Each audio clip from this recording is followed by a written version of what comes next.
Hi, this is Marc Bates. I'm a metabolic health coach, and today's topic is the dark side of seed oils. Okay, the oils most recommended for heart health might be silently sabotaging your metabolism. We've been advised to replace butter and lard with vegetable oils for decades.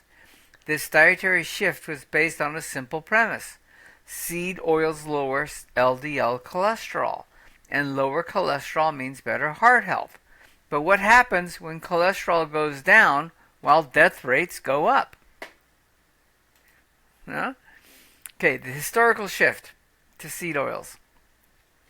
The story begins about a century ago, before the 1900s. Humans primarily consumed animal fats and fruit-derived oils like olive and coconut. These natural fats contain saturated fats principally and monounsaturated fats with very small amounts, 1 to 2% of polyunsaturated fats like linoleic acid. Then came the Industrial Food Revolution. Soybean oil consumption increased over 1,000-fold from 1909 to 1999. What was once an industrial lubricant became, yes, it was, most of these vegetable oils were industrial lubricants, became the single most consumed source of fat calories in the American diet. This transformation happened remarkably fast in evolutionary terms. Our bodies, designed over millennia to process natural fats, suddenly faced an unprecedented influx of highly refined seed oils. The cholesterol paradox. The scientific establishment embraced seed oils primarily because they lowered LDL cholesterol. This single biomarker became the North Star of cardiovascular health recommendations. However, two landmark studies revealed the troubling paradox. The Minnesota Coronary Experiment, this was 1968 to 73, and the Sydney Diet Heart Study found that replacing saturated fats with linoleic acid effectively lowered serum cholesterol. However, this reduction didn't translate to better outcomes. The Minnesota Coronary Experiment revealed a 22% higher risk of death for each 30 milligram by deciliter reduction in serum cholesterol through linoleic acid consumption. LDL went down, but death rates went up. It's not the fat, but its offspring. To understand this paradox, we must look beyond linoleic acid to what it becomes in the body. Linoleic acid is a polyunsaturated fat with multiple double bonds in its chemical structure. These double bonds make it unstable and highly susceptible to oxidation, a process called peroxidation. When linoleic acid undergoes peroxidation, it creates compounds like 4-hydroxynonenal, 4-HNE, that's a tough one, and 13-hydrocatechinic acid, 13-HODE. That's another tough one. These aren't just chemical curiosities, they're metabolic disruptors. Cell culture studies reveal that unoxidized linoleic acid doesn't impair insulin signaling. However, its peroxidation products dramatically compromise insulin receptor function by reducing IRS-1 phosphorylation by approximately 50%, directly hindering glucose transport. The distinction is crucial. Okay? The path to insulin resistance. Insulin resistance has become the most common metabolic disorder worldwide, contributing to conditions ranging from type 2 diabetes to Alzheimer's disease, heart disease, and infertility. Its rise parallels the increased consumption of refined seed oils. When peroxidation products like 4-HNE enter the body, they disrupt normal insulin signaling through multiple mechanisms. First, they directly compromise the insulin signaling pathway by inhibiting a key proteins like IRS-1 and AKT, essential for insulin's action on cells.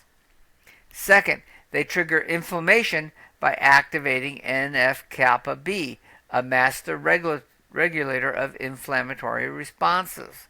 This inflammation further promotes insulin resistance, the double whammy. Third, they may increase ceramide production. Ceramides are lipid molecules that directly cause insulin resistance and have been implicated in multiple metabolic disorders. The context does matter. The relationship between dietary fats and insulin resistance isn't straightforward. Context matters significantly.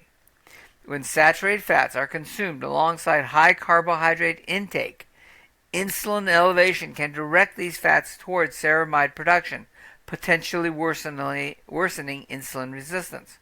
While not a direct substrate for ceramides, linoleic acid becomes problematic when it undergoes peroxidation in high oxidative stress environment. This explains why some human studies show conflicting results. Nearly all dietary interventions studying seed oils use high carbohydrate diets, creating a confounding variable that makes it difficult to isolate the effects of the oils. No studies have compared different fat sources in the context of a low carbohydrate diet, which would provide a clearer picture of their metabolic effects. The oxidation factor. Peroxidation of linoleic acid doesn't just happen in the body. It often begins before consumption. Seed oils are highly susceptible to oxidation during processing and storage, especially when heated for cooking. Many contain significant amounts of harmful peroxidation products when they reach your plate. This oxidative vulnerability increases with each double bond in the fatty acid chain. With two double bonds, linoleic acid oxidizes much more readily than monounsaturated or saturated fats. The industrial processing required to extract oils from seeds further compounds this problem, often involving chemical solvents, high heat, and pressure that promote oxidation. Okay, it would really help the channel if you would press the like, subscribe, and click the bell to be notified when we release a new video. Thank you so much. Okay, finding a balance in an unbalanced food system. Linoleic acid is an essential fatty acid that humans have always consumed in small amounts from natural foods. The problem isn't its existence in our diet, but its overwhelming predominance. Historical and evolutionary norms suggest humans consume linoleic acid at 2 to 3% of energy intake. Today's industrial diets often contain 7 to 10% or more. This represents an unprecedented metabolic experiment on a global scale. The solution isn't complete elimination, but rather a return to a more balanced fat consumption patterns. Prioritize natural, minimally processed fats that humans have consumed throughout evolutionary history. Recognize that animal fats and fruit-derived oils, like olive and coconut, provide a more balanced fatty acid profile. Understand that even natural fats contain small amounts of linoleic acid, meeting our essential requirements without overwhelming our metabolic capacity. Consider the oxidative stability of cooking oils, especially when using high heat. Beyond cholesterol numbers. The seed oil story illustrates a broader principle in nutritional science. Focusing on isolated biomarkers can lead us astray. LDL cholesterol reduction became a goal disconnected from the outcome of improved health longevity. When interventions lower a biomarker but worsen overall outcomes, we must question our assumptions about what constitutes health. This principle extends beyond seed oils to many areas of nutrition and medicine where surrogate endpoints have replaced meaningful outcomes in guiding recommendations. The path forward. Understanding the relationship between seed oils and metabolic health requires nuance.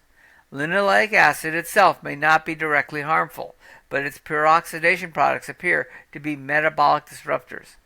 The evidence suggests several practical considerations. The quantity matters. Small amounts of linoleic acid are essential and natural, while excessive amounts may overwhelm our antioxidant defenses. The quality and processing of oils significantly affect their potential harm. Highly processed, industrially extracted seed oils likely contain more peroxidation products than less processed alternatives. The context of the overall diet influences how fats affect metabolism. High carbohydrate consumption alongside different fat sources may yield different metabolic outcomes than lower carbohydrate patterns. The cooking method matters. High heat cooking with polyunsaturated oils increases peroxidation and potentially harmful byproducts. Our understanding of nutrition continues to evolve. The seed oil story reminds us that conventional wisdom should be continuously reassessed against emerging evidence and outcomes that truly matter. Sometimes traditional food wisdom contains insights that scientific reductionism misses. The recent return to natural fats may represent a culinary trend and a metabolic correction. So, thank you so much for watching. Please leave a comment or a question. I will answer your questions as quickly as I can. Thank you.